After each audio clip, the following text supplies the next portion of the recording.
So I kind of wanted to start by congratulating you on your recent Emmy nomination for The Boys. Oh, well, thank you. Yeah!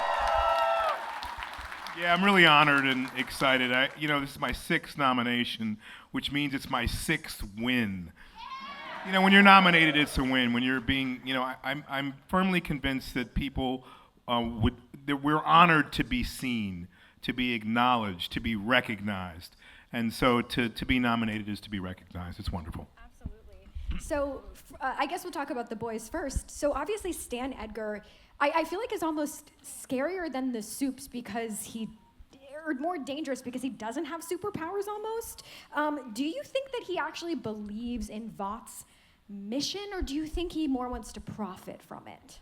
I think he is a firm believer in Vought's mission. I think he has come to a realization that the company, the organization, is a corporation and that they don't care about people. Sound familiar? And so I think in his journey through Vought, what you will see, we've shot a 5th season, it's coming up very soon. I'm really excited about it. It will be the last season. But you see his transition into his thinking. So when he realizes who they really are, if you remember back in this show, for those of you who watch The Boys, he explains to Homelander that it's not a superhero company, it's a pharmaceutical company. And so you get the idea that he's a really committed company man. But he starts to see Vought fall apart, and of course his position within the company changes, and then he starts to think, at least my backstory in my brain, and we all need to have a backstory, even in our lives, hint, hint. We need a plan B, hint, hint, and you should be planning for that plan B as you do your plan A. But he knows, and he starts to obviously stockpile something for himself so he could have the ability to go on after it's all over. Well, I'm excited for season 5. I cannot wait. For those who have attended a Giancarlo Esposito panel before, maybe it's your first time, you have this beautiful presence about yourself, this calm intensity that just makes us all want to lean in and listen to when you speak. Have you always been this way? Were you this way since you were a little kid, throughout school as well? You mature and you find yourself. And I can't say that I was always this way, but I've always been a thinker of sorts. And I think when my life changed was when I dedicated myself to having a meditation practice that allowed me not to be pushed around by the world or by other people, and allowed me to understand what my triggers are and not to react to them, and to be more of an observer. One role that I played that helped me a great deal personally was Gustavo Fring, because I was yeah, baby. I was mindful how I played him, and the words that Vince Gilligan and his writing team wrote were so perfect. As an actor, we long to make it better, and we look for that in the written word. But I come from the theater, and the written word is the Bible. So when the written word is there, I don't change it. I try to figure out how to have my performance augment it and make it better. And so Gustavo Fring taught me to take my time, to breathe, to be observant within a scene with another actor, even if it felt awkward and uncomfortable. It allowed me to find my own pace and rhythm. So how often do we do that in life? Are you ready? You're at the grocery store and you're in line. Next! And we get like that. We got to go for our wallet, and we think we're in a rush because of someone else's energy pressuring you. But you're pressuring yourself if you don't take your time to be within your own power. So when I started to find my own power, which is not power over anyone, it's power over me to be able to control my own emotions in my own rhythm.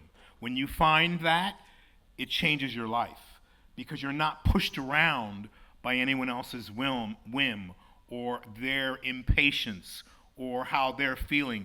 You're doing what is inside of you. And that's very important to find because then it changes how you move through your lives.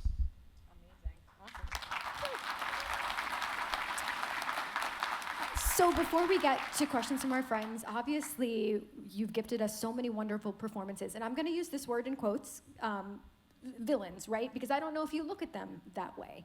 But is there a way to make a villain, so to speak, resonate with an audience? What is your process for that? Well, that was part of the mindfulness with which I created Gustavo Fring, not only to give him the space to observe and to be within his own self, thoughtful and mindful in the way he spoke and the way he treated his workers. It was also the idea that we have a choice. In our lives, we have a choice to be nice, fake nice, right? Like we experience each other in that way. You know, oh yeah, so high, right? We all, in our own, and I thought a lot about this in preparing for Gus and most of the characters I play, we all wear masks, and we know what that mask is. So it's easy to put that mask on. I'm on the stage now at a Comic-Con. I got to put on the mask of being this guy who is famous, or that guy as I call him. I refer to myself as Giancarlo, that other guy. That's another mask, right? So if I come out here with that, I can be very entertaining, very fun, very charismatic, very gracious, very charming. But is that really me, right?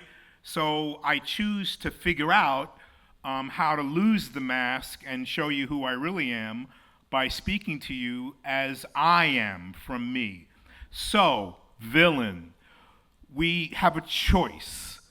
And every day of our lives, we can choose to live our best selves or choose to be in our attitude. And our attitude could be that I'm going to be really happy even though I'm not. Oh, fake nice. I'm going to be cool and nice to everyone. Our attitude could also be, I'm not in a great mood, and I can't control my emotions and show that, right? Identification, knowing how you are, I call it taking your own temperature, changes your life. Because you can realize, oh, I'm not so energetic today, I'm not so much fun, but I don't have to act out. I don't have to take it out on anyone else. I can understand that and know that's something I have to overcome today. So I make a choice to be me, to be who I am. So I think that we all have light and dark is where I'm going. And we all have the choice to be the villain or the hero of our own story. So we have his story and her story. You have your story and my story. You determine what your story is.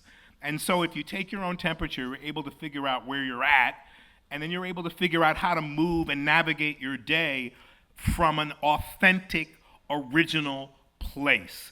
Now, of course, how are you today? Oh man, I'm like, my mother died, my this, my that, my dog is sick. You can choose to tell that story, or you can choose to go, you know, my mother's really not well, but I'm doing all right with it. You know, my dog is on his last leg, but I realize I'm going to have to put him down. You know, you can figure out how to make the choice that's not going to drag everyone down with you, but that's going to reflect a positive outcome, not only on you, but on everyone that you come in contact with. My goodness. And I love the villain. Yeah. I saw a movie years ago with a guy named James Cagney. It was called Public Enemy. He was on a scaffold at the end of the movie with a Tommy gun. And he was like, top of the world, ma! Top of the world! He's like shooting all these police. And, you know, like if you're in for a penny, you're in for a pound. And so I feel like, you know, it's the committing to who a character is. And why the villain? Because the villain is an exciting character. He is, or she is, the anti-hero, the fallen hero. Think about it. So what I do in my roles, even though you might, quote unquote, call it a villainous role, there is a sadness and a sorrow in there because an idea wasn't listened to, right? Moff Gideon, he feels like he can put it all back together, but you know, the forces against him don't want to hear that. That's why he takes over and he gives in to his hubris and he tries to do it all because no one would listen. So in a way, that's a sad character and also a heroic character who has something to offer but has flipped it and turned it the other way because no one really wanted to hear him. And he didn't have the patience to explain it. He didn't have the patience and he didn't play well with others, right? So there's one thing we have to do. You might in your brain think you're brilliant. I myself believe I'm a legend in my own mind, right? You carry that with you. So I'm a legend in my own mind, but do you know that I'm a legend? Maybe not, right? So therefore, that's my ego. So when you kill that ego, you're able to get further with a group of people because you can explain to them your idea and explain to them calmly why it could work and maybe we should try it together. Well, if it's all right with you, let's take some questions from the crowd. So I did mention we have a microphone right up front for whatever questions y'all might have. And I kindly ask one question per person just for time. Any willing, I know we gotta have some questions. All right, here they come, perfect. Who do we have first? How polite. Hello, what's your name? Hi, I'm Ramsey. Nice boots, both of you. Oh, thank you, Ramsey. Mm-hmm. We coordinated. So the other day I ran across an old movie, 1981, Taps. That's a great movie. Thank you. With Timothy Hutton, Tom Cruise. I forgot who all these great people. Sean were in. Penn. Yeah. Yeah, it's a really, really great movie. Any great stories from that movie? Oh my goodness, we were all young and crazy, and we shot it at a time that Tim Hutton during that period of time went away and got the Academy Award for Ordinary People, and he brought it back down to us, and we were all very proud of him. The boys were crazy; they were really nuts. Also, during that shooting of that movie, President Reagan was shot, and we were on a military academy in King of Prussia, Pennsylvania, called Valley Forge Military Academy, and so all the cadets went absolutely crazy, including our actors, and stormed the armory to arm up because our president had been shot. It was a very particular time when we were shooting that movie, but it was really fun to do, and we all had a great time together. All right, thank you. You're welcome. Hello. Hello, my name is Nixon. Yo, Nixon. How you doing? You have something I want. Fascinating, isn't it? Did you enjoy playing Moff Gideon or Stan Edgar? Like better? I enjoy playing them both, but both very different characters. Moff Gideon was fun because I could return to being a child. If there's one thing I've learned and one thing that I admire about coming to Comic-Cons is that people are in wonder, enchantment, and joy. And they cosplay and they meet some people that they have admired for so many years, but they have fun with each other. And it's something that's really important in life is to have that unjaded attitude as that of a child because it has you look at the world differently. I was thinking on the way here this morning, I'm a creator. That's what I do. I tell stories and I create visionary scenes for film and television. I produce. I get stories from novels that I bring and I transform those into the written word, into film. So all our lives are creativity, no matter what you do. And so it's really important for me to honor that. So Moff Gideon, I returned to being a kid, to be able to wield the dark saber, to be able to fly a TIE fighter. All of those things are things that we all love to do, as I see you do too. Yeah, baby. Thank you. You're welcome. Hello. Hey there. Oh, shit, that's Hey. loud. I was wondering if you were in the world of cyberpunk, is there any sort of piece of your body you'd want to augment with technology or any type of implant you'd want? Oh my goodness. I would want to have the biggest brain ever. I'd want the chip so that, like Moff Gideon, assume I know everything. But I'd also, I'm very physical. I'm an athlete. So I'd want that body that didn't wear out and that I could, use in a way that would be able to enhance the world for others. Thank you. You're welcome. Hello. There's people waving to you from outside. There's a bunch of people out there too. Oh, I see them through the window now, yeah. Wow, that's creepy. Hey, what's your name? Hi, my name is Jason. Hey, Jason. All right. So my question is, what was your initial thoughts when you got hired for your Star Wars role? Say again? What was your first initial thoughts when you got hired for your Star Wars role? I got a call from Jon Favreau, who I had worked with on a show called Revolution. He did the pilot. And he called me and he said, hey, I've got good news and I got bad news. I said, oh, well, John, it's good to hear from you. How are you? Tell me the good news. He said, I wrote a role for you in a new show that I'm doing. It's the role of Moff Gideon. I said, you wrote a role for me as a moth? He said, no, Moff. I said, what's a Moff? And he explained it to me, and I went, okay, I'm so ignorant. And he said, have you ever watched any of Star Wars? And I said, yeah, the first early movies. And so that was the good news. The bad news is he said, I can't pay you. I said, why not? It's Disney. And he said, it's all going into the volume and the cameras and the technology and all this stuff. And I said, John, I really love you. He said, I might be able to pay you in the second or third season. I said, okay, you're going to pay me something, right? He said, yeah. I said, okay, I'm in. He said, do you have any burning desires? I said, I must have a cape. He said, done. And we made the deal. Thanks. I mean, you're so talented. I would love to see you play a Moth as well. I think that'd be really Thank fun. you. Yes. Hello, what's your name? Hi, my name is Evan. So imagine, if you will, you get a call from Stephen King. He's remaking Maximum Overdrive. Do you reprise your role from that movie? No. I want a better role. It's so funny you mentioned Stephen King. He's written a series of short stories that came out about 6 months ago. I got a galley copy before it ever hit the publishing stand, and I read a story called Edgerunners, and I wrote him an email, and I have the rights to it, and I'm developing it with Guy Busick, who wrote Abigail. That sounds awesome. Yeah. Hello, what's your name? Hi, my name is Sophia. I feel like you command spaces so well as the complex villain. Is there any drive that you have to command that same space and with that same energy, but in a complex protagonist? Or do you really feel comfortable? No, for me as an actor, when you do something and you do it well, you want to move on and do something else. I mean, that's for many actors, they get pigeonholed because that's all they can get. And many actors have yet to cultivate their own work and their own dreams and desires. So I have 4 developments right now, developing a romantic comedy, developing a film about the end of life with an Australian writer, which is a very heavy movie, but very, very, very satisfying.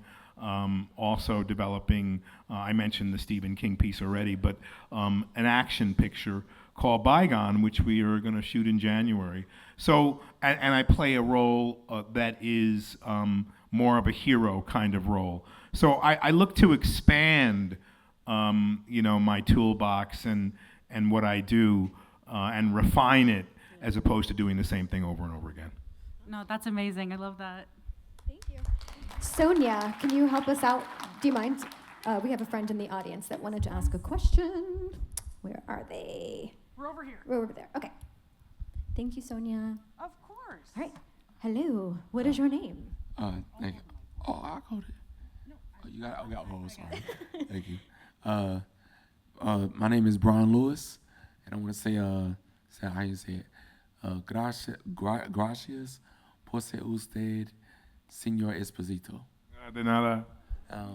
And the reason why I said that in Spanish is because, first of all, 3 of my favorite movies from you, or 2 movies and shows, Godfather in Harlem, Mayor Powell, and Do the Right Thing, but then you being the dad and then Feel the Noise. My question to you is, I'm part Puerto Rican, and that you playing that dad of Omarion, how was it working on the set in not only New York City, but in Puerto Rico? Because I've always wanted to go and find my biological family that I have there. But how was it just working with Omarion, who I'm a dancer, and used to be a dancer, I still dance. I love working with young creators, and the film was a while ago now, and a young Omarion was, very vulnerable and very open to be an actor. I found that he had some talent, and it was a natural. So for me, I'm always very giving when I work with young actors who haven't done it for a long time, because I feel as if there's something very vulnerable about what they can deliver.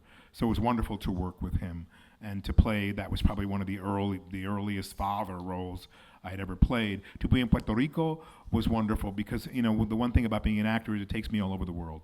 And in traveling all over the world, you learn about a different culture. and a culture other than your own. And you learn about, many different things being in that environment. So then to be able to create a role that takes advantage of, or that person is from that environment, it enhances that role and deepens it. So to me, both those experiences were really wonderful to have. Thank you. Thank you. All right. What's your name? What's your question? Hi, my name is Hope, and I was wondering if you could tell me something specific about what motivated you between like the earlier parts of your career, like between projects, like what kept you going? A faith and a hope that I was doing what I was meant to do. Somewhere along the line in all of our lives, we have to assess where we're at, and if we feel comfortable with our vocation and our dedication. And so it leads me to say that I always have felt that I've always loved what I do, and I still love it. And I've just added things on to what I do. I direct now, I produce, partly because I want to continue to do the things I love. So the key is to love what you do. And my suggestion for those of you who don't feel that deep love for what you do is to change it. Right? Change is hard for us once we get into a rhythm of things, and we've gone to college for a degree, and we choose a certain thing in life, and then we realize it's not really what I was ever meant to do. And then it becomes, and we do it for years and years because of the security of it, right? And then we feel like, oh, now it's too late to change. It's never too late to change. It's never too late to be in wonder, enchantment, and joy about your own life, about what you do. Right? So if you love what you do, you never work a day in your life. In between things, I've been bankrupt, I've worked in restaurants, I've driven school buses, I've driven a cab, always knowing that I would get back to what I do. That was something I had to do to be able to survive. So I tell people, survive. You got to survive, but then you have to know when to step away from that survival. Because, see, life is not... It's never going to be the same. It's always changing. And it's not always comfortable. And you have to take a chance and a risk. And the chance and risk you have to take is on you, right? It's investing in you. And so if you don't see it, I'm going to see it for you without even knowing what any of you do, right? That's the chance and the risk you have to take, knowing this. If you know that the universe is composed of energy. It's the energy of goodness. It's the energy of light. It's the energy that wants you to succeed. If you don't have that energy within you, you better find it. Because once you find that, you'll step out on the edge, and the universe is going to catch you. It's going to hear you. It's going to feel you. It's going to feel your love and your dedication, and it's going to support you like a cloud, like a pillow. And you're going to open a door, and that door, someone's going to say, I want you to do this. And you're going to go, tears are going to come to your eyes. Because you're going to say, that's what I've always wanted to do. Don't wait to be great. You are great right now, here in this moment, every second, every single day. All you have to do is invite it. And once you invite it, it's there, it's on you. And be careful what you ask for, because once that door opens, you better be ready to step through it. You got to step through it with all your heart and all your soul, and everything will be energized surrounding that.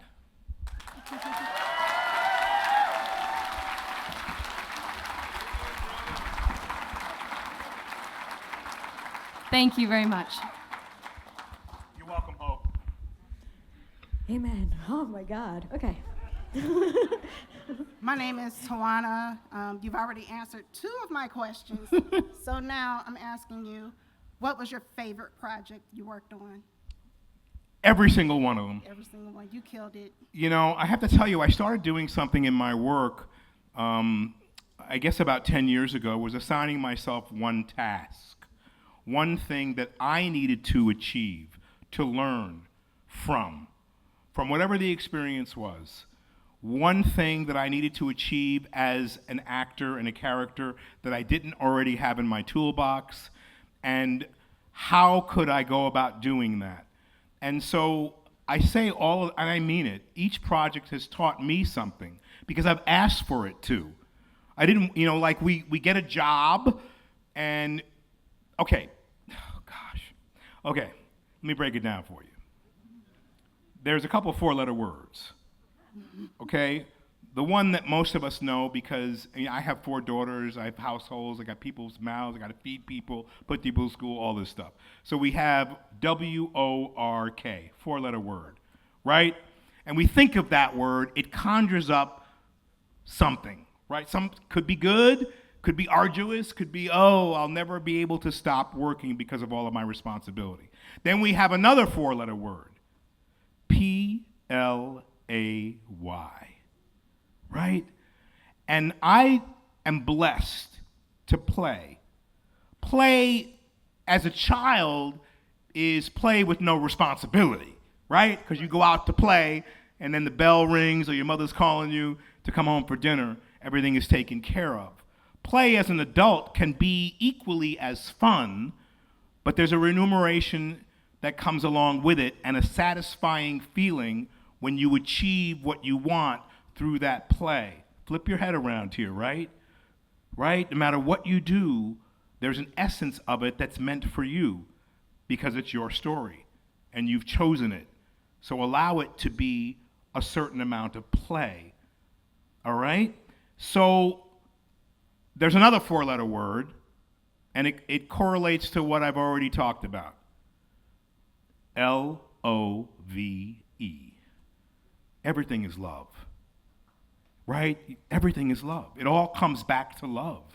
Your interactions with each other, your choices about what you do in your life, your thinking of the future. Hard for many of us because it sounds like that's a big ask.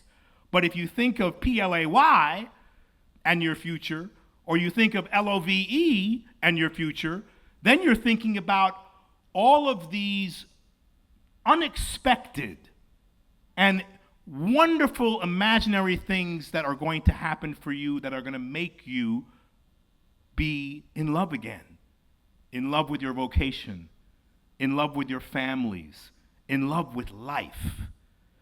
So this is what is meant to be for us. We have just programmed ourselves through a series of events and circumstance which happens to you, sometimes completely by accident. Many of us live our lives in an accident state. Things that happen that are good, they've happened by accident. So when do they happen? Because we have informed them with a desire and a love and an attraction for them that we choose, right? Come on now, get your heads wrapped around this. You create it. There is no they. The they is you. What stops you is you. There is innumerable possibilities for your lives. All you have to do is invite them. So for me, with each character, I pick something, I choose to work vulnerability, sensitivity, listen more, be more patient, whatever it is, and I work on that quality so that I'm able to display it and then exemplify it in my life. Thank you. You're welcome. Hey, what's your name? My name's Jackson, and I was wondering, what was it like to work on the video game Far Cry 6, and have you or would you work on any other video game projects? Yes, I would work on another video game project. It was wonderful to work on that one. I said yes after a meeting with them because I didn't want to, they kind of gave me the feeling they wanted a Gus Fring kind of character, and I said, if that's what you want, I'm not interested. And then I met with them, and when they took out a knife in the video kind of play that we did and suggested that I use it, I said, guys, I don't think so. I could tell where they were going. I didn't close the door, and I said, this is I'm feeling like this is what you want, but I want to give you something better. I chose that because I had never done a full-length video game. And I didn't know how it was made. And here again, I was intrigued. I want to know how they did this. And so when I expressed that interest, it was a perfect match because I'm in a green suit with every knuckle, everything that bent on me had some kind of sensor on it. I have a belt with all the equipment on it. I had a helmet on with light shining into my face. I had 3 cameras on that helmet because they're recording my facial expressions, my physical expressions. And I'm in a room with thousands of cameras that has no furniture, and it is getting my whole physical body so that they could take that, digitize it, and have the colorists and the cartoonists make me. And I thought that whole process was something I wanted to know about it. Here you go. I'm intrigued, I'm engaged, I'm fascinated. That's where we want to be in life. I was interested. I would leave the floor where I was shooting in my green leotard, and they had only a few. This particular piece was done in Japan, in London, in the Czech Republic, all these people on computers, but they had a number of them up in Canada that were in the same building. I would go upstairs and watch them make little parts of me. So again, it's that kind of engagement that allowed me to be so fascinated by the game, and I would do it again a million times. All right, thank you so much. You're welcome. Hey. Hi, Hi. Hi, my name is Leah. I'm a really big fan of the Teenage Mutant Ninja Turtles franchise, and one of my favorite recent projects of yours was that 2023 movie. I'm curious as to what it was like to play Baxter Stockman, and just any association with that project. Yeah, so I met Eric Kripke years ago on the Pilot of Revolution, and then re-met him in a studio in Toronto, Canada, where he stepped away from me and looked me up and down, and I said, Eric, I know what you're thinking. And he said, well, if you know what I'm thinking, would you? And he was starting a new show called The Boys. I was up in the studio doing a different show, and I said, Eric, I really love you. I like to work with people I like to work with, so, of course I would. And so I mentioned Kripke because he looked at me and said, I'm doing this show called The Boys, and Seth Rogen is producing it. So since then, Seth has asked me to do more than one thing, and that's how that happened. Like literally, Seth Rogen called me or called my people and said, would he do this? And Seth is doing it. And so it amounts to liking him and his work. I don't know him really well, but he asked me to do that role. And he was gracious enough to be on the phone while I recorded, on the Zoom. And so I got to know him a little bit because it was a favor, And so here we go again. You do things with people who you think are creative and that you want to work with and feel and share in their creativity. So I love playing that role. And when they call me back again to make some more tweaks because Seth changed the dialogue, I was in for a penny like I was in for a pound. So it was really fun to do that. I like that franchise as well. Thank you. Stylistically, it was so cool, too. It was very, very cool. Neat. We have about 10 minutes left. Hey, what's your name? Hey, my name is Marcus, and my question is, if you were offered a voice acting role in the series Invincible, would you be interested in something like that? I would be. I love voice acting. So what voice acting does to me is sort of the theme of this particular Q&A. The only thing we haven't, well, there's been many things we haven't mentioned or talked about, but one of the things that I'll equate to coming here and to many Comic-Cons is your imagination. So voice acting, just as Baxter Stockman, just as Faraday, they force you to have an imagination. Many times I'm doing stuff on the mic and I don't have any picture to do it to. And so I have to create the picture in my head. And so for me, that just cultivates and sharpens another feeling inside me. This is the same thing that you must do when you envision your life. You got to close your eyes, take a deep breath, and see it, right? Let your imagination put the pieces of your future together. And that comes from your dreams and aspirations. That comes from your desires. That comes from how you see it. And if you can see it a certain way, feel the dreams. If you build it, they will come. If you see it, others will see it.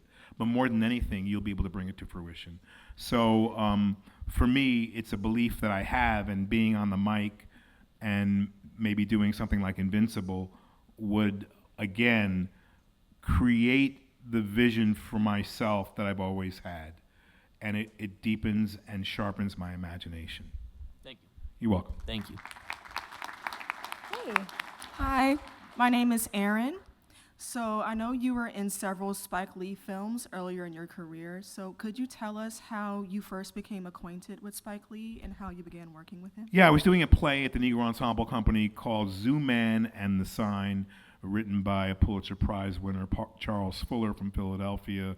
And Spike came to see me in the play. And he handed me a handwritten draft of a film called School Days that took place in an all-black university. Yeah. And he said, I want to do this, but first I'd like to do this. So he gave me another script, which was called The Messenger. And it was about a bicycle messenger who sold tube socks on the corner, which was based around his early life. And he wanted me to be in it and Lawrence Fishburne to be in it. We never were able to make that movie, but he did make good on School Days. And we started to work together, and you know, I fell in love with his enthusiasm. The one thing is, you know, the company that you keep. You want to keep company that inspires you. You want to keep company with people who enthuse you and also who challenge you. You want to keep company with people who have vision. You want to keep company with people who you cherish, but who have something to share. So it really is the company you keep. So I was inspired by Spike and Spike by me, and we were able to do, you know, 5 films together. Recently we did a Fiat commercial together, and Spike looked at me and said, you know, I could go 2-3 years without seeing you. You know, we have this 40-year relationship, and when we get together, it's like yesterday. You know, it's like we never skipped a beat. And I totally respect him and love him dearly, and I just think he's a brilliant creator and a beautiful human being. Thank you. You're welcome. Hello. Hi, my name is Naomi. I have one question, and that is, what movie or character from Spike Lee would you like to play or play in if you didn't have a chance to? You know, it would be great to be able to tell the story of Pushkin, a Russian poet, musician, who was of mixed race. It'd be great to tell the story of Toussaint Louverture, a man who liberated Haiti and was a great warrior and soldier. I'd love to do something with Spike that had a historical background, because I think he would be the perfect person to tell that story. So I have great dreams to work with Spike where I'm, you know, in a leading and starring role in something that's impactful, that brings all cultures together. Yes. You know, and Spike is, you know, has been moving in that direction. He tells a specific story about African American people in the world that has not yet become their home, but we're in a new world now. And for me, Spike would always say, Giancarlo, you half Italian, you half black. So, what is this revolution? What you gonna do? What side you gonna choose? You know what I mean? And I would look at Spike and I'd say, I'd choose the side of humanity. Ah! You know, so look, we have an obligation as human beings to let people see who we really are. Right? Right. And sometimes that could be stressful because we're different people with different groups of people that we are around. Right. So it's when we can be that honest human being that we really are with people that may not really completely understand it, is when we become real. And we grow to be that human being. So for me, we need stories now that tell my story and your story about our cultural background and where we're from, but that everyone, all these other cultures can relate to and understand. Because believe it or not, we have more in common than we do than the differences that we have. As a culture, no matter where we're from, there is a similar oppression on all of us that we've gone through and have been challenged by to become victorious. That story is one story. It's the mythical story of the hero and the heroine. It's the mythical story that must be told. It's the mythical story that we must all live to be able to change the world. Thank you. You're welcome. All right, we have time for like 1 or 2 more questions, so let's see how many we can get through. Hey, what's your name? What's your Hey, question? my name is Cass. In a timeline where someone else was cast for Gus Fring, either in Breaking Bad or Better Call Saul, is there a character you specifically would want to bring to life? If I was a different character? Oh my gosh, I mean, I love Walter White, but I really, really love Mike Ehrmantraut. I was hoping you'd say that. Thank you. You're welcome. Hey, what's your name? Hi, my name is Gregory. In your opening, you talked a lot about picking a mask and wearing a mask. And you talked about this a little bit for your Far Cry 6 character. But what character have you played where picking the mask for them was your most rewarding experience as an actor? Well, we try to, strip away the mask to grow a new one, right? That's something we try to do. I think for me, the antithesis of really who I am is Gustavo Fring. I mean, I think that I tore the mask off to build a new one.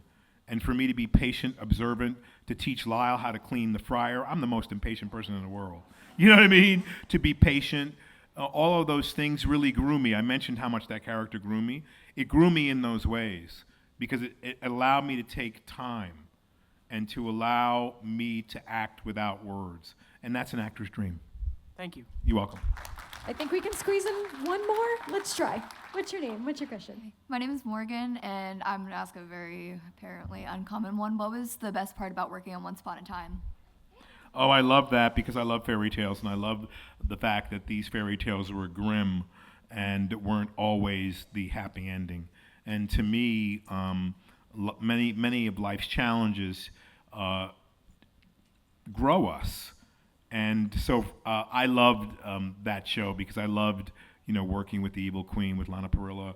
I loved being in love and not having that love, come back to me, unrequited love. And I loved playing the genie. So there were so many pieces of that show that were significant to me because what I learned from playing the genie was you can grant your own wish, which is a wonderful thing to realize when we grow up enough and mature enough to realize we have the power to grant our own wish. We can zip through. Come on. No, we're going to do it. We're going to make it happen. Go ahead. What's Come your on. name? What's your question? Oh my God. My name is LK. This is such a basic question, but I was just going to ask what your favorite line from Breaking Bad was. You are done. Finish. Thank you so much. Hello, what's your name? What's your question? All right, my name is Tanaz, and I was rewatching Do the Right Thing the other day, and I just wanted to know what your favorite memory from that movie was.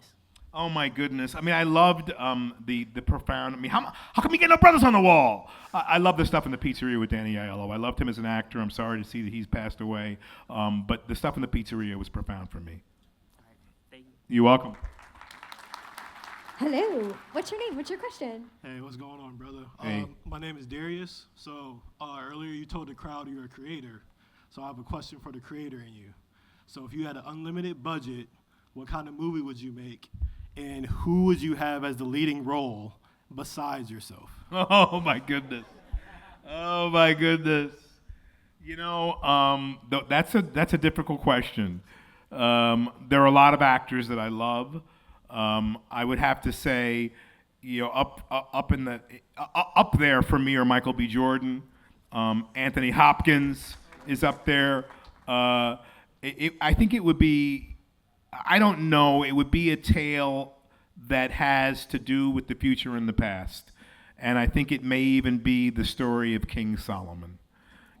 King Solomon was a magnificent king who empowered the people, and there was light, and there was trust, and there was abundance during his reign. So it could have something to do with that. Otherwise, it has something to do with the imminent end of the world, flipped into the new beginning of a new consciousness of a new world. Thank you. You're welcome. Well, you are so wonderfully magical. Thank you for sharing your magic with all of us here today. And if it's okay with you, can we take a big group picture together with My everybody? pleasure. Thank you, Raleigh. We love you.